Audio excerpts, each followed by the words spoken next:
So again, I welcome everyone to this afternoon's contemplation.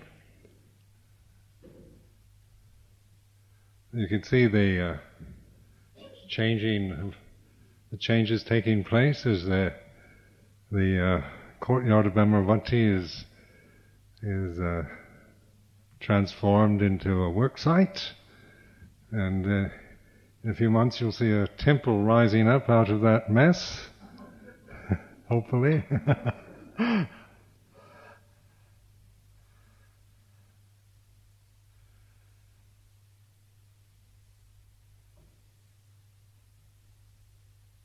So this subject for today is all suffering is born out of desire, and of course this is a kind of very Buddhist terminology, because I think one of the things that draws us to the Buddhist teaching is his kind of direct approach to everything.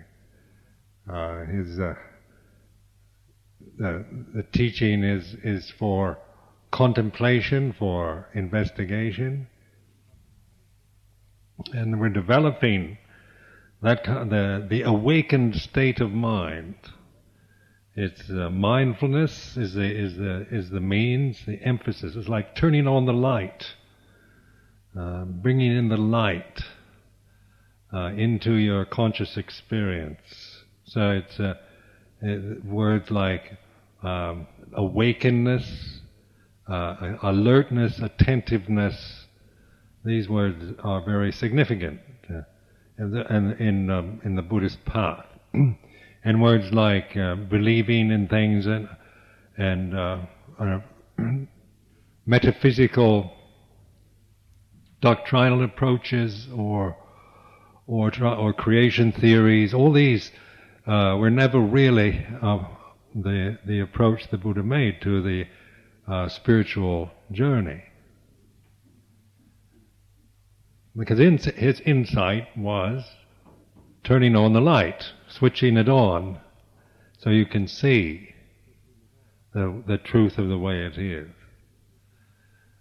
And of course I find this at first one can understand the theory and the words, but at first one is so used to living in the dark, so used to the momentum of habit, the tedium of desires, and the way that we are conditioned to perceive and react to life, that even though one part of you might awaken or respond to this teaching, the momentum of habit is very strong. So we find ourselves always kind of falling back into the old attitudes, the old habits that we've already acquired. And so the path or the way to change from, say, a merely conditioned creature, just following the force of habit and impulses and reactiveness to the pleasure and pain, attraction and repulsion of the sense world, where we're learning to trust in the simple ability we all have to just pay attention, to listen, to open the mind up to its receptive state. So it's like the Buddha says, wake up, pay attention, observe how things really are. Don't just go around thinking that things are the way you think they are, but how are they? What is the way? What is the natural laws, the way things really are in terms of our own direct experience? And so each one of us must awaken. It's a self-awakening that we're doing. And one can kind of yell at you, wake up. But that's a warning. But it's you that has to do it, isn't it? One can't wake up for somebody else. I also like to contemplate just the experience of being a human entity, and many of my reflections have been on that. Having been born in a human body, having to live a lifetime as a conscious human being, is the continuous experience of irritation, isn't it? Of things impinging, touching, interfering, attacking, annoying, sometimes pleasing, but all the sensory world that we're experiencing is generally, when you see it for what it really is the experience of agitation or irritation. So this is just the way it is. This isn't a condemnation of the sense realm or human experience or anything else. It's pointing to what we have to, why life is the way it is, why we can't really find a real refuge or a sense of real peace in the conditioned realm, because it's just that's not the way the conditioned realm is. It's changing, it's arising, ceasing, it can be very strong and then very weak. It's very uncertain what is going to happen.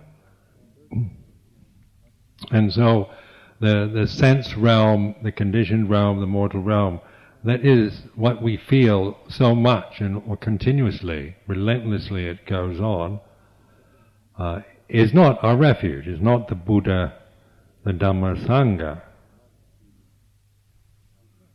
It is what it is, we'll say that. Some of it's very nice, it has beauty, it has grace, it has refinement, but it also has ugliness and coarseness. It has all kinds of lovely virtues, but also human experience is the experience of brutality, as we are aware of how brutal, how horrible human beings can be to each other or to other creatures. And so the aim of the Buddha's teaching is not to attach or identify or reject the sense world, but to learn how to recognize it, how to learn from it, how to bear with it, how to endure it. And those, of course, to do that we need to develop virtuous qualities like patience.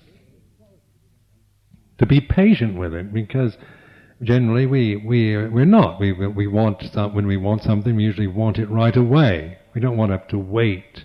Modern materialist, capitalist thinking is very much based on getting things instantly.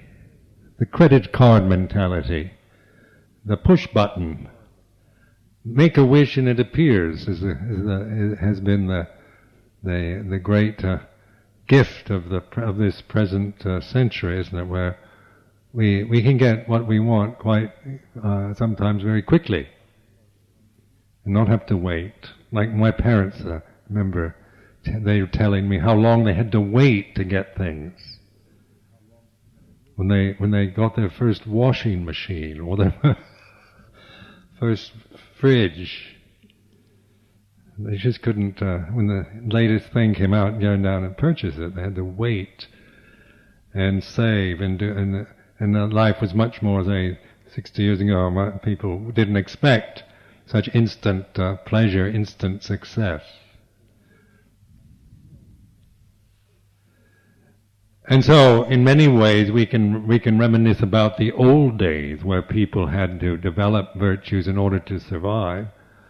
But also learning how to develop in modern society, isn't it?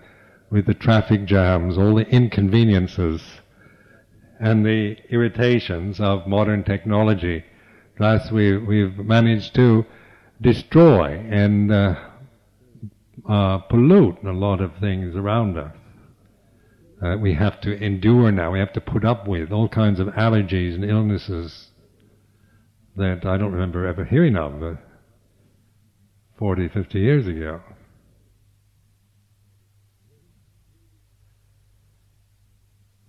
will we ever learn our lesson? Will we ever really wake up? Humans en masse. Like, with the increasing world's population and all the problems that we hear about and experience, sometimes one feels a sense of despair or pessimism, because as we can see how difficult it is to change, how difficult it is to really let go of the conditioning of the mind, and how even though we might be sincere, what that really means in the long run is the experience of like total relinquishment. For an enlightened being, it's a total letting go. It's not just letting go of some things, but it's a total relinquishment, abandonment, freedom from the conditioned and the momentum of habits. And that might sound all right theoretically, but when it comes to the actual experience, the actual letting go, we find how difficult it really is to let go of something you really like. Not so difficult to let go of things you don't like. You're glad to get rid of them, but things, there's much of this world, this sensory world, that we really love, very attached to, and we don't want to let go of it. So, this is where we'd like to let go of the dark side and keep the light side. But the investigation the Buddha emphasized was on seeing the nature of desire and how suffering is the result of attachment to desire. So we're not just coming from a kind of statement saying you should let go of everything and then and let it go at that. It's not just making some kind of categorical imperative and then leaving you with that, but it's pointing to the actual causes of suffering. And so, with meditation, we're investigating, we're looking into the causes. What are the causes? That which is the origin of suffering, or this sense of something's not right. Something is there's a feeling in the sense world, in the conditioned realm, that there's something wrong. And I've noticed this. Even when everything seems right, there still seems to be something wrong. And as long as one's attention and attachment and obsessions are with the conditioning of the body and mind, that sense of something's wrong, something's not right yet, is even when the mind's very peaceful and calm, there's still this underlying kind of anxiety or restless feeling. And so then that is to be recognized as we're still turned toward the world, we're still attached, we're still holding on to conditioning of some sort. And as long as our direction is towards the world, and that's all we see, that's all we know, that's all we are aware of, then there'll always be that sense of something wrong, something more to do, something you haven't done yet, something you've got to do that will pursue you through your life. So the aim isn't to just establish a pleasant or refined state of mind in consciousness, or to live in a refined material realm, but to let go of all conditioning in order to realize the unconditioned, or the realization of Nibbana, or the deathless. And so this, of course, is something that we use words for this, and we can understand it theoretically. But how do we realize that? How do we realize the deathless? What is it? Or how can one realize the deathless, or nibbana? And of course this, when you think about it,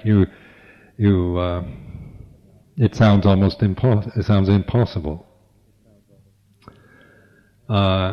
In Buddhist countries even, the nibbana, the word nirvana or nibbana, gets exalted, gets placed in a kind of high realm of achievement or attainment. Because the thinking mind, when we try to think about it, it sounds so refined or so far away from us. And when we see ourselves only from the conditioning of the mind, the attitudes and the assumptions that we acquire through our cultural and social conditioning, our education and so forth, when we try to think of it in that way, then nibbana sounds impossible. And so I've heard monks even say that, of course, nowadays there are no arahants, you can't realize nibbana. That was at an age gone by, and they dismiss it because they've not realized it. They merely have maybe analyzed it or theorized about it, and it does seem impossible from that level of human experience and conscious experience. So it's obviously not something that you realize through thought, but through mindfulness. The cause then of suffering is attachment to desire. It's not even desire; it's attachment to desire. So then we can say we shouldn't have any desires. But this is a desire realm. We live in a realm where desires are part of our experience. We all have desires. So I mean, it's like saying we shouldn't breathe or we shouldn't feel anything.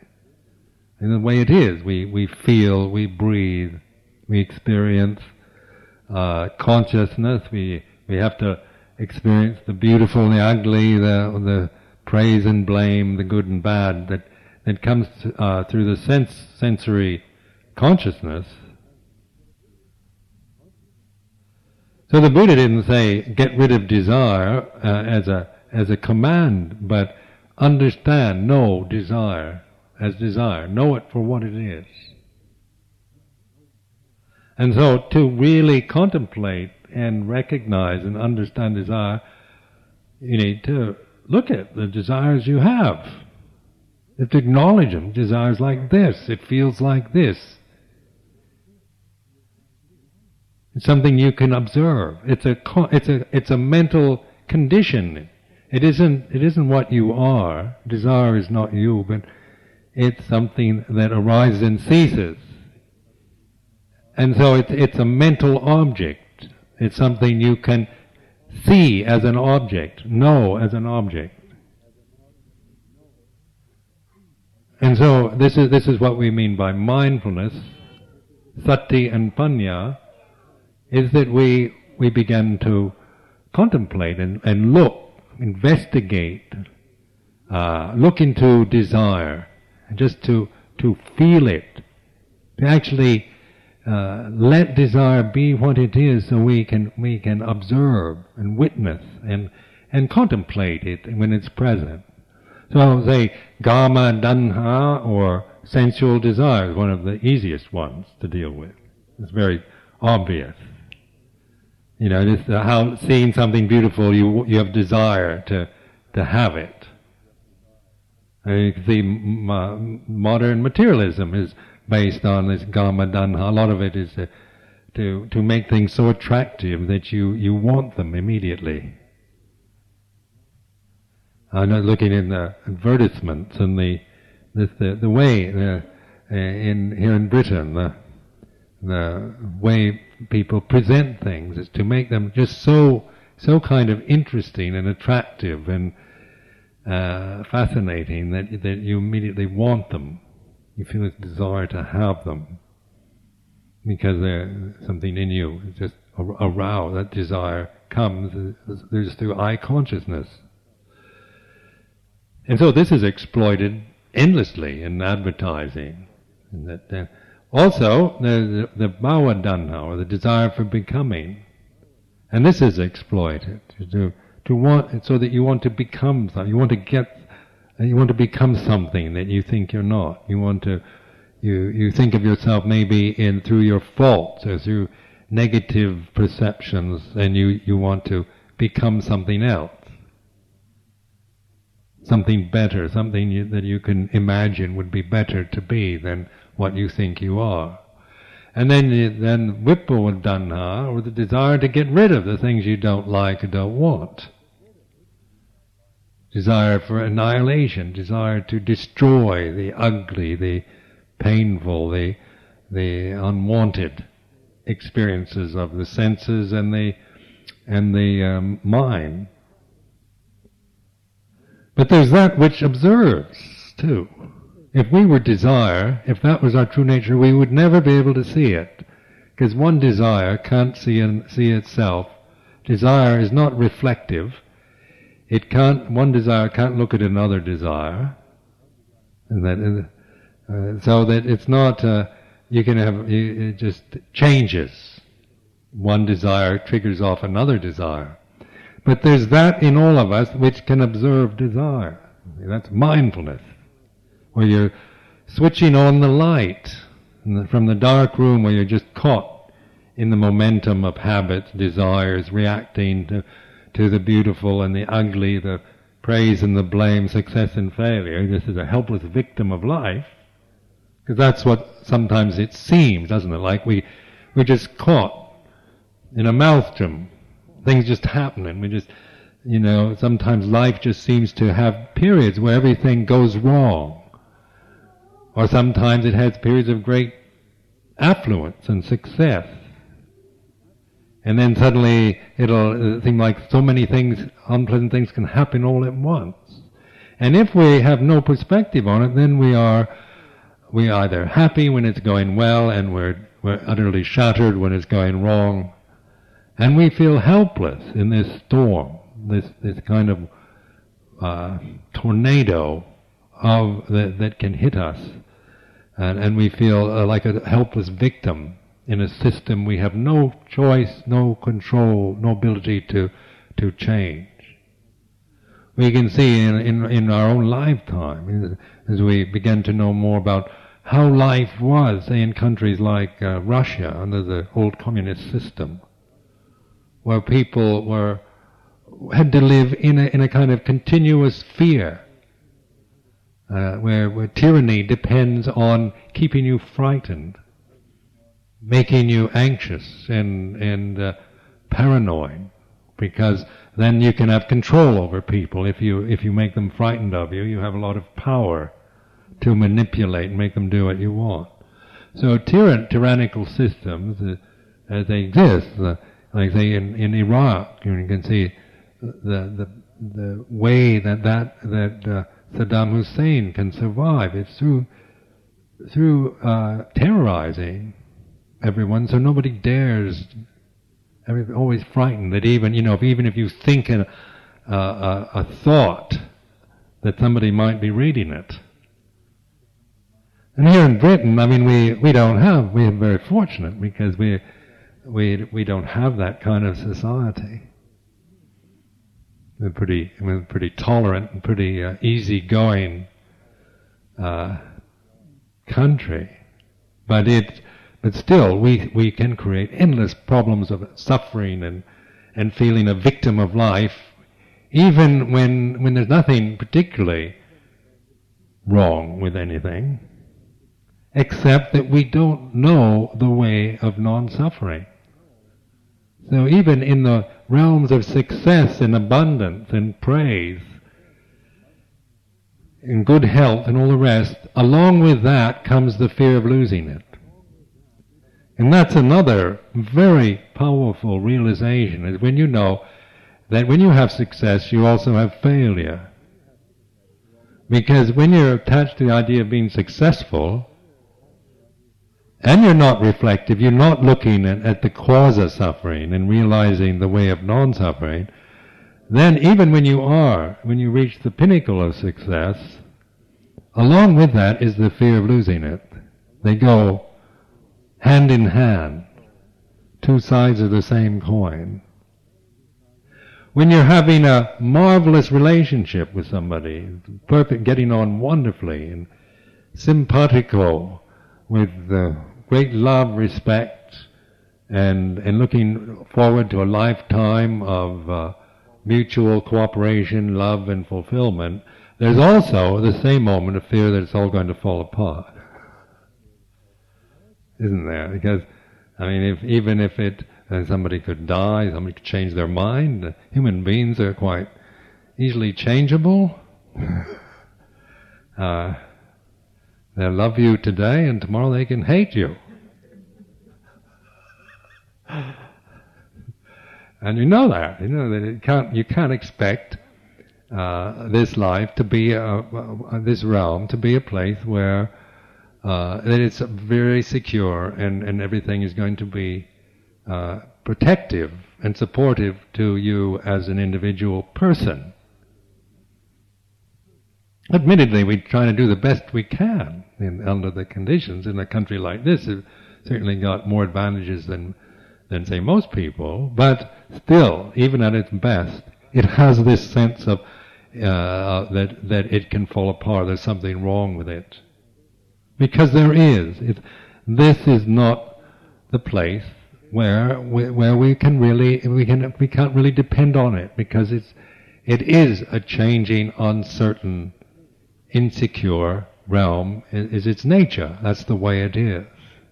And so when we and we kind of sense that, intuitively know that, but also hope for that. It's a difficult one to admit, because so many people nowadays have no real faith in anything other than material things or another person, or a kind of having your own home and having a secure relationship, and that's their refuge. This isn't an age where people's spiritual faith in the deathless or in God or something beyond just this realm is strong. We give so much emphasis to material security and emotional relationships with others. I find just in my own experience a really strong growth in real trust and faith in the Dhamma. After all, I've been a monk now nearly 30 years. 40 years ago, I became a Buddhist. 40 years. When I was 21, in Japan, I had my first kind of experience with the feeling of rising of faith in Buddhism. And so, that's in 40 years, and the rising of faith maybe was just a kind of, it sparked off an interest. It wasn't like I was overwhelmed in a kind of, it was more of something kind of touched me at that age, innocent age. I was fairly innocent at 21. I wasn't a worn-out drug addict at 21.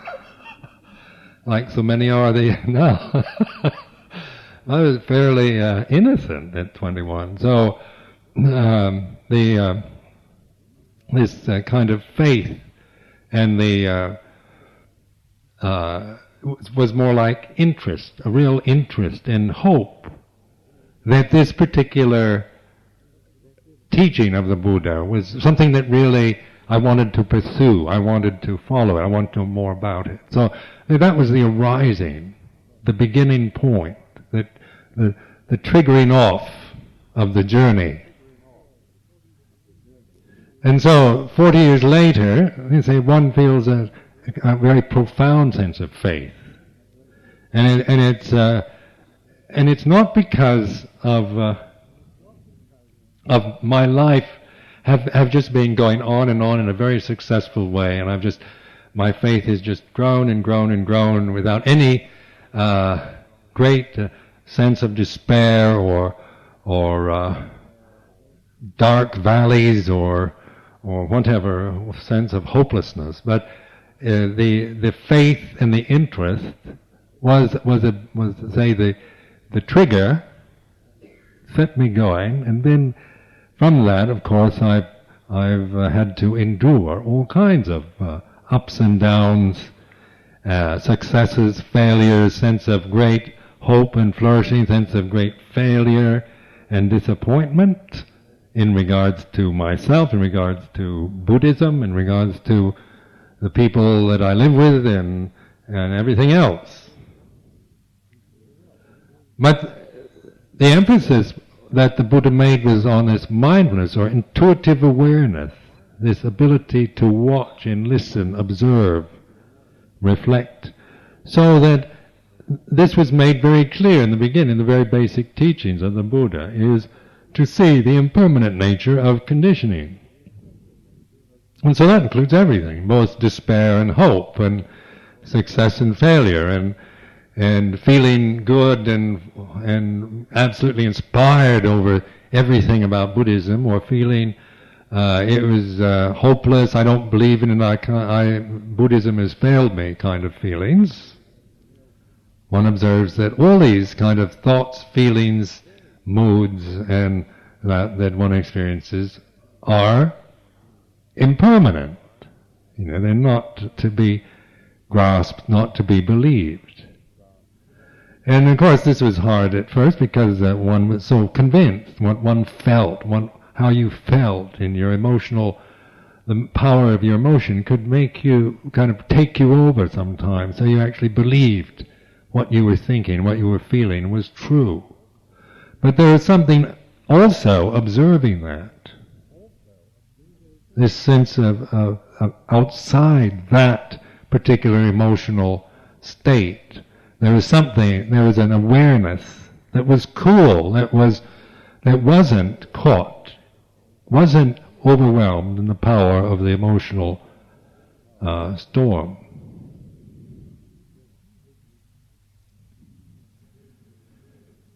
And when in Christianity, I was brought up, we were taught when I was a child about guardian angels. And of course, as I got older and I kind of got very critical of Christianity and found out Santa Claus wasn't true and all the rest, great disillusionments. And in teens, I turned kind of averse to the whole Christianity itself. And of course, guardian angels all sound a bit, for children, make you feel good. But actually, looking back, one feel that there's, you don't know what it is. We want to call it a guardian angel or whatever. But there is, that which knows, that which protects and guides. That sometimes consciously you're not aware of it in any real way. It's not like you're really tuned into it all the time, but you find yourself somehow getting out of situations that are very harmful, that could be very harmful to you, or ways of just having a sense to not go too far, not do things that are too bad, and ways of guiding you toward that which is truly good. And I through my life, I've known, especially as I made a more conscious effort to develop Buddhist meditation and moral commitment, then this sense, this power seemed to be very strong, very real. It's like the powers of goodness are protecting, guiding. They're there. You're not just a kind of helpless alien person trying to just make it on your own in some kind of way that, even though you might emotionally feel like that at times, you can feel pretty much isolated and like you're just trying to get by, survive as best you can as an individual creature. But actually, on reflection and as I let go of this this conditioned sense of self, me and mine, then more and more that seems the reality, the true Dhamma, or the Buddha Dhamma Sangha, or however you want to formulate that which is, say, beyond the emotional habits, beyond the personal views. So mindfulness then is like tuning into this. It's letting go of the habits, the habitual ways of thinking, the emotional habits that we have. It's not rejection, it's not making value judgments against, for or against. It's merely recognizing them, their limitation, what they are in terms of Dhamma, and resting or relaxing into a receptive awareness. And then using that to investigate the condition of your mind and body in terms of Dhamma rather than in terms of self or vanity or emotional habits. And so the Buddha said that desire is the result, suffering is the result of attachment to desire. And so desire is to be understood, and then once you understand that desire is like fire, if you grasp it, it burns you. If you don't grasp it, then like fire, it disappears. Once its kind of fuel is burned up, it's gone. Where did it go? It just goes, doesn't it? You don't. When the fuel's gone, there's no more fire. So you don't have to rush around trying to make it go, put it out, but in just recognizing it, knowing it for what it is, then it burns up. And when there's no fire burning, then there's what? And what is there when the desire has ceased, the cessation of desire? And so we're aware when the desire is present. There's a knowing, isn't it? An intuitive knowing of desire when it has arisen, its presence, and its cessation and its absence. And so this is what mindfulness is, ability to pay attention to the process of arising and ceasing.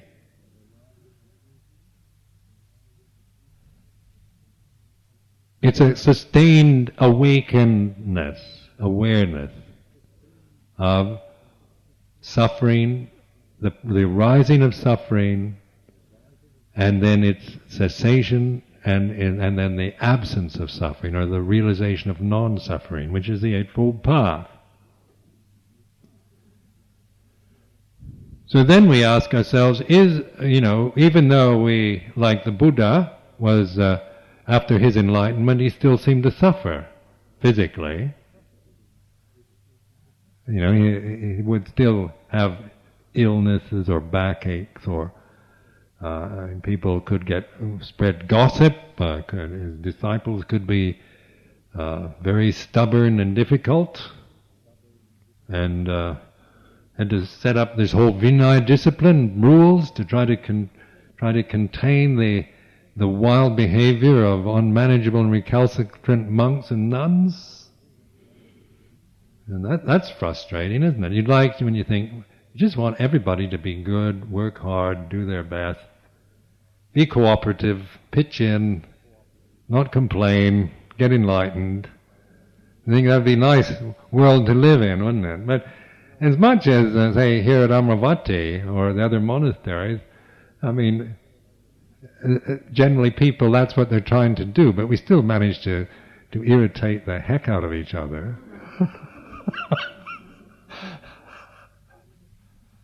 Why is that?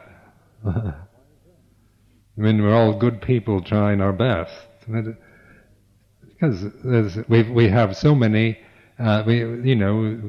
we have so much karmic experience, habits, reactions that we need to use, to learn from in our lives. So the suffering is there to learn from.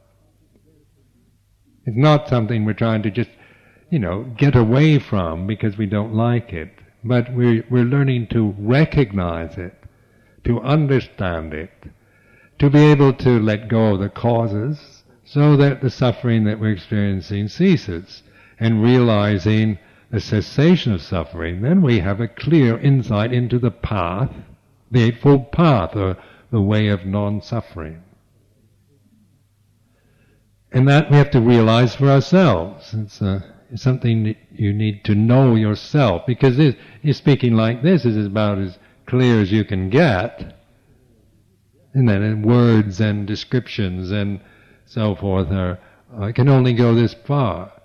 But then the real practice is with you, awakening, your wisdom. You're developing the wisdom to see and know things as they are. And it's very clear, like in the Buddhist teaching, the difference between just the natural unsatisfactoriness of the sense world and the fact that it changes all the time, which is the way it is. That's not the suffering. That's that we get rid of. We learn from that. We learn how to endure, how to bear with the changingness and the transiency and impermanence of the body, the sensory objects, the emotions. But the insight of an enlightened mind is seeing that we don't have to create suffering around it. There's things unpleasant things still happen to us, but we know we're increasingly more skilled at not creating suffering about what's happening. And this is a very powerful realization. Because before, when I first started my spiritual journey, was all I wanted to do was not suffer. I wanted to find a way that I could live in a state of bliss, because I didn't want to suffer.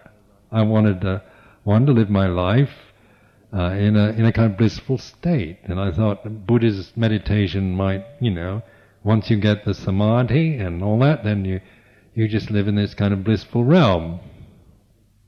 Was the kind of hope, the kind of desire to get out of unpleasantness. And I remember in the early years how my I really tried very hard to avoid anything that might bring bring problems to me, not want to have commitments, avoid emotional relationships. Trying to I found living alone preferable than living with a group, because it was easier to live with me than with others. For me, I could live with myself, and I wasn't as much suffering as living with other people. And so there was a real kind of selfishness at first, a desire to protect myself and manipulate conditions for my own peace of mind and benefit. But that also, when you're mindful, you begin to see through that. You see how much suffering you create. How enraged I could get when somebody would disrupt my little havens, my little nests of tranquility, my little gardens of Eden, paradises. And I sort of set myself up and try to protect it from any outside disturbance. How inevitably something would come, some unwanted, unpleasant thing would attack, and then you'd feel totally outraged.